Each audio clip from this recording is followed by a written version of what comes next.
Chapter 34 of Sense and Sensibility by Jane Austen. Mrs. John Dashwood had so much confidence in her husband's judgment that she waited the very next day on both Mrs. Jennings and her daughter, and her confidence was rewarded by finding even the former, even the woman with whom her sisters were staying, by no means unworthy of her notice. And as for Lady Middleton, she found her one of the most charming women in the world. Lady Middleton was equally pleased with Mrs. Dashwood. There was a kind of cold-hearted selfishness on both sides which mutually attracted them, and they sympathized with each other in an insipid propriety of demeanour and a general want of understanding. The same manners, however, which recommended Mrs. John Dashwood to the good opinion of Lady Middleton did not suit the fancy of Mrs. Jennings, and to her she appeared nothing more than a little proud-looking woman of uncordial address, who met her husband's sisters without any affection, and almost without having anything to say to them. For of the quarter of an hour bestowed on Berkeley Street, she sat at least 7 minutes and a half in silence.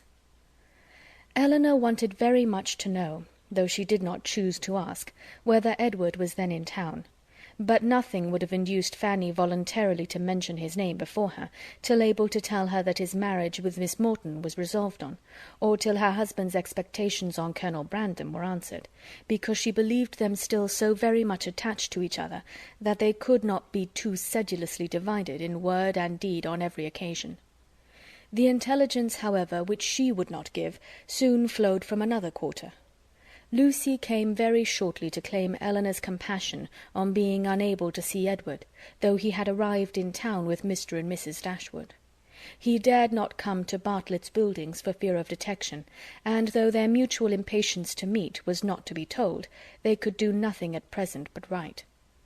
Edward assured them himself of his being in town, within a very short time, by twice calling in Berkeley Street. Twice was his card found on the table when they returned from their morning's engagements. Elinor was pleased that he had called, and still more pleased that she had missed him. The Dashwoods were so prodigiously delighted with the Middletons, that though not much in the habit of giving anything, they determined to give them a dinner, and soon after their acquaintance began, invited them to dine in Harley Street, where they had taken a very good house for 3 months. Their sisters and Mrs. Jennings were invited likewise, and John Dashwood was careful to secure Colonel Brandon, who, always glad to be where the Miss Dashwoods were, received his eager civilities with some surprise, but much more pleasure. They were to meet Mrs. Ferrars, but Elinor could not learn whether her sons were to be of the party. The expectation of seeing her, however, was enough to make her interested in the engagement, for though she could now meet Edward's mother without that strong anxiety which had once promised to attend such an introduction, though she could now see her with perfect indifference as to her opinion of herself, her desire of being in company with Mrs. Ferrars, her curiosity to know what she was like, was as lively as ever. The interest with which she thus anticipated the party was soon afterwards increased, more powerfully than pleasantly, by her hearing that the Miss Steeles were also to be at it. So well had they recommended themselves to Lady Middleton, so agreeable had their assiduities made them to her, that though Lucy was certainly not so elegant, and her sister not even genteel, she was as ready as Sir John to ask them to spend a week or 2 in Conduit Street, and it happened to be particularly convenient to the Miss Steeles, as soon as the Dashwoods' invitation was known, that their visit should begin a few days before the party took place. Their claims to the notice of Mrs. John Dashwood, as the nieces of the gentleman who for many years had had the care of her brother, might not have done much, however, towards procuring them seats at her table, but as Lady Middleton's guests they must be welcome. And Lucy, who had long wanted to be personally known to the family, to have a nearer view of their characters and her own difficulties, and to have an opportunity of endeavouring to please them, had seldom been happier in her life than she was on receiving Mrs. John Dashwood's card. On Elinor its effect was very different. She began immediately to determine that Edward, who lived with his mother, must be asked, as his mother was, to a party given by his sister, and to see him for the first time, after all that passed, in the company of Lucy, she hardly knew how she could bear it. These apprehensions, perhaps, were not founded entirely on reason, and certainly not at all on truth. They were relieved, however, not by her own recollection, but by the good will of Lucy, who believed herself to be inflicting a severe disappointment when she told her that Edward certainly would not be in Harley Street on Tuesday, and even hoped to be carrying the pain still farther by persuading her that he was kept away by the extreme affection for herself, which he could not conceal when they were together. The important Tuesday came that was to introduce the two young ladies to this formidable mother-in-law. "Pity me, dear Miss Dashwood," said Lucy, as they walked up the stairs together, for the Middletons arrived so directly after Mrs. Jennings that they all followed the servant at the same time. "There is nobody here but you that can feel for me. I declare I can hardly stand. Good gracious! In a moment I shall see the person that all my happiness depends on, that is to be my mother." Elinor could have given her immediate relief by suggesting the possibility of its being Miss Morton's mother, rather than her own, whom they were about to behold; but instead of doing that, she assured her, and with great sincerity, that she did pity her, to the utter amazement of Lucy, who, though really uncomfortable herself, hoped at least to be an object of irrepressible envy to Elinor. Mrs. Ferrars was a little thin woman, upright even to formality in her figure, and serious even to sourness in her aspect. Her complexion was sallow, and her features small, without beauty, and naturally without expression; but a lucky contraction of the brow had rescued her countenance from the disgrace of insipidity, by giving it the strong characters of pride and ill nature. She was not a woman of many words, for unlike people in general, she proportioned them to the number of her ideas, and of the few syllables that did escape her, not one fell to the share of Miss Dashwood, whom she eyed with the spirited determination of disliking her at all events. Elinor could not now be made unhappy by this behaviour. A few months ago it would have hurt her exceedingly, but it was not in Mrs. Ferrars's power to distress her by it now; and the difference of her manners to the Miss Steeles, a difference which seemed purposely made to humble her more, only amused her. She could not but smile to see the graciousness of both mother and daughter towards the very person, for Lucy was particularly distinguished, whom of all others, had they known as much as she did, they would have been most anxious to mortify; while she herself, who had comparatively no power to wound them, sat pointedly slighted by both. But while she smiled at a graciousness so misapplied, she could not reflect on the mean-spirited folly from which it sprung, nor observe the studied attentions with which the Miss Steeles courted its continuance, without thoroughly despising them all four. Lucy was all exultation on being so honourably distinguished, and Miss Steele wanted only to be teased about Dr. Davies to be perfectly happy. The dinner was a grand one. The servants were numerous, and everything bespoke the mistress's inclination for show and the master's ability to support it.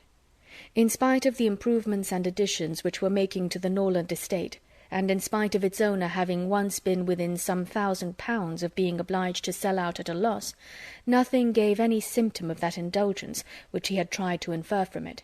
No poverty of any kind, except of conversation, appeared; but there the deficiency was considerable.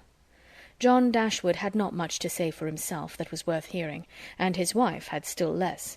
But there was no peculiar disgrace in this, for it was very much the case with the chief of their visitors, who almost all laboured under one or other of these disqualifications for being agreeable: want of sense, either natural or improved; want of elegance; want of spirits; or want of temper.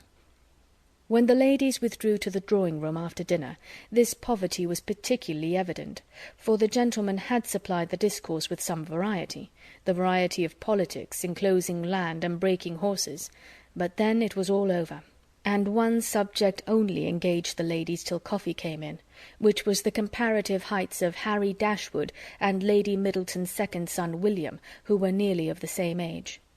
Had both the children been there, the affair might have been determined too easily, by measuring them at once; but as Harry only was present, it was all conjectural assertion on both sides, and everybody had a right to be equally positive in their opinion, and to repeat it over and over again as often as they liked.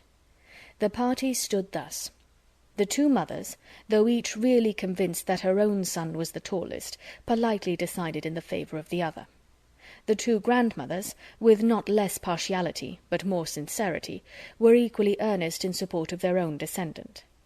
Lucy, who was hardly less anxious to please one parent than the other, thought the boys were both remarkably tall for their age, and could not conceive that there could be the smallest difference in the world between them, and Miss Steele, with yet greater address, gave it as fast as she could in favour of each. Elinor, having once delivered her opinion on William's side, by which she offended Mrs. Ferrars and Fanny still more, did not see the necessity of enforcing it by any farther assertion, and Marianne, when called on for hers, offended them all by declaring that she had no opinion to give, as she had never thought about it.